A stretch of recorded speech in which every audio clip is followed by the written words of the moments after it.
Indirectly Chhatra League থেকে হেমা চাকমা ডাকসুর সদস্য নির্বাচিত হলেও ২৮ পদের একটি পদেও জিততে পারেনি বিএনপি সমর্থিত ছাত্রদল। ডাকসুর ইতিহাসে এটাকেই ছাত্রদলের সবচেয়ে লজ্জাজনক পরাজয় হিসেবে দেখা হচ্ছে। বিশেষ করে আওয়ামী লীগের পতনের পর বিএনপি ভেবেছিল তারা বোধহয় জিতেই গেছে। শিবিরের একচেটিয়া জয় প্রমাণ করেছে আগামী নির্বাচনেও কঠিন দুর্দিন অপেক্ষা করছে বিএনপির সামনে। অবশ্য যোগ্য প্রার্থী দেবার পরেও ছাত্রদলের এই পরাজয়ের পেছনে সবচেয়ে বেশি দায়ী বিএনপি হেভিওয়েট মাথামোটা নেতারা। আমাদের আজকের ভিডিওতে আলোচনা করব এই মুহূর্তে দেশের সবচেয়ে আলোচিত টপিকটি নিয়ে, কেন ছাত্রদলের এভাবে ভরাডুবি হল। চলুন বিস্তারিত জেনে নেওয়া যাক।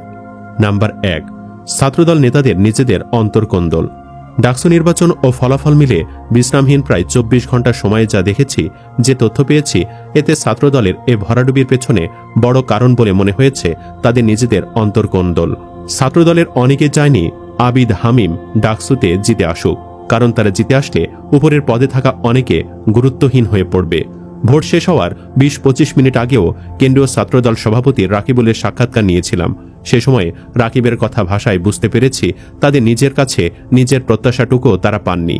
তারা বুঝে গিয়েছিলেন নিজেদের মধ্যে সমস্যা এখানে বড় ফ্যাক্টর হয়ে দাঁড়িয়েছে। নাম্বার ২, বিশ্ববিদ্যালয়ে নারী শিক্ষার্থীদের আস্থা অর্জন করতে না পারা। ছাত্রদলের ভরাডুবির পেছনে আরেকটি কারণ আমার মতে বিশ্ববিদ্যালয়ে নারী শিক্ষার্থীদের আস্থা অর্জন করতে না পারা। সকাল ৮:২০ থেকে ভূতত্ত্ব বিভাগের কেন্দ্রে সুফিয়া কামাল হলে নারী শিক্ষার্থীরা ভোট দেওয়া শুরু করেন। দীর্ঘ সময় ভোট কেন্দ্রের বিভিন্ন বুথ ঘুরে যা দেখলাম, তাতে নারী শিক্ষার্থীদের বেশিরভাগ ভোট সাদিক কায়েম ও বাকিরা উমামা ফাতিমাকে দিতে দেখলাম। আবিদকে খুব কম সংখ্যক নারী শিক্ষার্থীকে ভোট দিতে দেখেছি। ফলাফলও তাই বলল। জয়ের পেছনে বড় ভোট ব্যাংক নারী হলগুলোতে। শহীদুল্লাহ হল, ফজলুল হক মুসলিম হল এবং অমর ২১ হলে সাদিক কায়েমের ভোটের পাশাপাশি আবিদেরও কিছু পড়তে দেখলাম।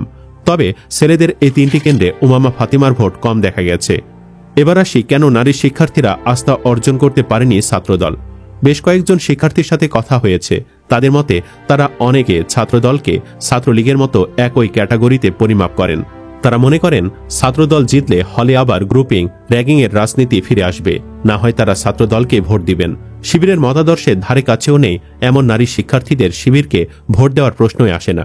তারপরেও ছাত্ররা মনে করেছে ছাত্রদলের চেয়ে কিছুটা হলেও শিবির সেরা। ছাত্রদলের আবিদ যথেষ্ট পরিশ্রমী। ফ্যাসিবাদ বিরোধী আন্দোলনে তার অবদান আছে। তবে হামিমকে সবার চেয়ে বিনয়ী মনে হয়েছে। সবার ধারণা ছিল আবিদ জয়ী হয়ে আসতে না পারলেও হামিম বিজয়ী হয়ে আসবে, কিন্তু শেষ পর্যন্ত তা হয়নি। এটি একরকম দুঃখজনকও বটে। ছাত্রদলের মতো এত বড় একটি ছাত্র সংগঠন ঢাকা বিশ্ববিদ্যালয়ের মতো জায়গায় সব পদে হেরে যাওয়া কেমন যেন। আমার মতে ছাত্রদলের আত্মসমালোচনায় বসা উচিত, নিজেদের ভুলগুলো খুঁজে বের করা উচিত। নাম্বার ৩, অহেতুক শিবিরকে রাজাকার ট্যাগ দেওয়া। ছাত্রদলের এই দুরবস্থার জন্য দায়ী বিএনপির ভেতরে ঘাপটি মেরে বসে থাকা বামপন্থীরা। এদের কারণেই এমন ভরাডুবি হয়েছে। ভারতীয় বয়ান এবং বাম লিগ্যাসি যারা বহন করে, এদেশের মানুষ তাদেরকে সন্দেহের চোখে দেখে। ডাকসু নির্বাচনে মূলত সেটাই প্রতিফলিত হয়েছে। মনে রাখবেন, বাংলাদেশের ইতিহাসে আজ পর্যন্ত যারাই বামদেরকে কোলে নিয়েছে তাদেরই রাজনীতি ধ্বংস হয়ে গেছে। আওয়ামী ফ্যাসিবাদ কায়েমের বুদ্ধিবৃত্তিক নেতৃত্বে ছিল বামরা। ফলাফল আজকে আওয়ামী লীগের রাজনীতিটাই শেষ। তাই বারবার বলি, বিএনপি ছাত্রদল হুঁশে ফিরেন, লাথি মেরে বামদেরকে দল থেকে বের করেন, আর না হয় এক সাইডে পাঠান। ওদেরকে ডিসিশন মেকিংয়ে জায়গা দিয়েন না। আপনাদের বাম অ্যাক্টিভিস্টগুলোকে নিয়ন্ত্রণ করুন। এদের মতো বোকাচন্দ্র বুদ্ধিজীবীর কারণে বিএনপির আজ এই দশা। মুসলিম বেসড জাতীয়তাবাদকে বাইপাস করে শাহবাগী জাতীয়তাবাদের অবাধ সুখকর হয় না, হবেও না। তাই এখনো সময় আছে। শহীদ জিয়া এবং বেগম জিয়ার বিএনপিতে ফিরে যান। মুসলিমপন্থী এবং মধ্যপন্থী রাজনীতি করেন। ভারতীয় বয়ান পরিত্যাগ করেন। ইন্ডিয়ার বয়ানের পক্ষে গিয়ে আওয়ামী লীগের মতো ৭১-এর চেতনা চাষবাস করলে বিএনপি এভাবে হাঁটতেই থাকবে। এখন মুক্তিযুদ্ধ বিক্রি করে ইন্ডিয়া আর সোকল ধর্ম নিরপেক্ষতা দেখিয়ে ইন্ডিয়ার পক্ষে রায়, এমন বক্তব্য ইয়াং জেনারেশন আর গিলবে না। বিএনপি এ যুগের ছেলেমেয়েদেরকে মন বুঝতে টোটালি ব্যর্থ। রাজাকার এ একটা কথা বলার কারণে জুলাই আগস্টে কি হয়েছিল সারা পৃথিবী জানে। রাজাকার রাজাকার পাকিস্তানপন্থী এই বয়ান এ জেনারেশন আর খায় না। আবিদ ছেলেটাও যোগ্য ছিল, কিন্তু এইসব বয়ানের কারণে ছাত্রদলের ভরাডুবি হয়েছে। দেশের সর্বোচ্চ বিদ্যাপীঠের ডাকসু নির্বাচনে এটাই প্রমাণ হয়েছে যে জোর করে চাপিয়ে দেওয়া বয়ান শিক্ষার্থীরা আর নেবে না। নাম্বার ৪, ভোটে জেতার আগে বিএনপির ক্ষমতা কুক্ষিগত করা। আওয়ামী লীগ সরকারের পতনের পর গত ১ বছরে বিএনপি নেতাদের উল্টাপাল্টা কথাবার্তা আর তাদের নৈরাজ্য দেখতে দেখতে হতবাক দেশবাসী। তাই ডাকসু নির্বাচনটা ছিল বিএনপির সমস্ত অন্যায়ের বিরুদ্ধে একটি কঠিন জবাব। বিএনপির জন্য এটা একটা শিক্ষাও বটে। ক্ষমতায় না গিয়েও ভোটে জেতা সরকারের মতো আচরণ দেখানো জনগণ মোটেই ভালোভাবে নেয়নি। তাছাড়া দুদু ফজু পাগলাদের মতো নেতাদের মাতলামি করার জন্য মূল্য দিতে হলো আবিদদের। জাতীয় নির্বাচনের আগে এমন ফলাফল বিএনপির জন্য সতর্কতা সংকেত। দলের হাইকমান্ড যদি এটা বুঝতে পারে তাহলে ভালো, না হলে সামনে নির্বাচনে আরও বড় আকারে অপমানিত হতে হবে তাদেরকে।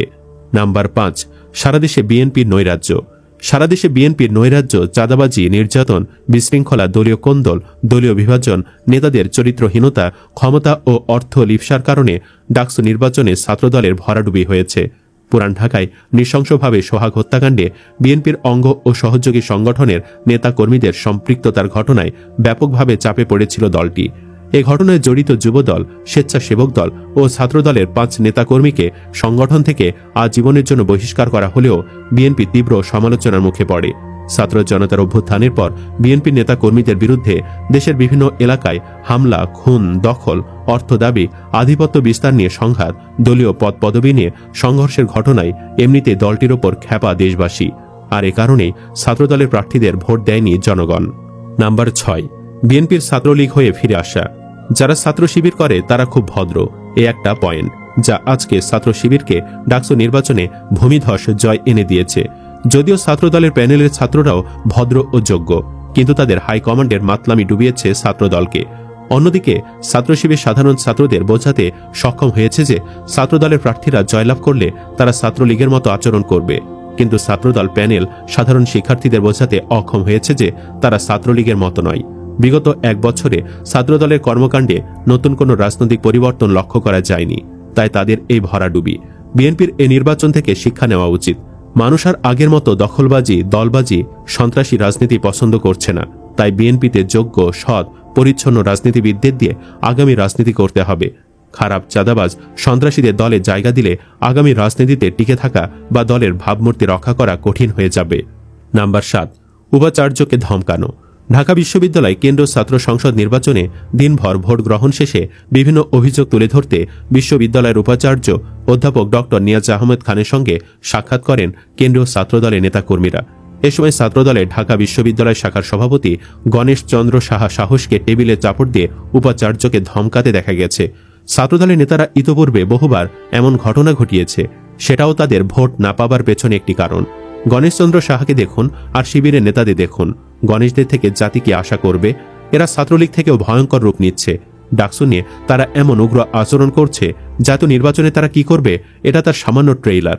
ঢাকা বিশ্ববিদ্যালয়ের মাননীয় উপাচার্য স্যারের সাথে ঢাকা বিশ্ববিদ্যালয়ের ছাত্রদলের সভাপতি গণেশ চন্দ্র রায় যে ব্যবহার করেছে সেটা রীতিমতো বেয়াদবি। পরিশেষে বলবো, ডাকসু নির্বাচনে ছাত্রদলের এমন ভরাডুবি কেউ প্রত্যাশা করেনি, তবে আগামী দিনে তারা ভুলগুলো কাটিয়ে উঠবে বলে মনে করি। সুপ্রিয় দর্শক, ডাকসুতে ছাত্রদলের এমন পরাজয়ের কারণ হিসাবে আপনি কোনটিকে সবচেয়ে বেশি দায়ী করবেন? কমেন্ট বক্সে জানিয়ে দিন আপনার মতামত। ভিডিও ভালো লাগলে লাইক দিন এবং শেয়ার করুন, আর অবশ্যই চ্যানেলটি সাবস্ক্রাইব করুন। ধন্যবাদ।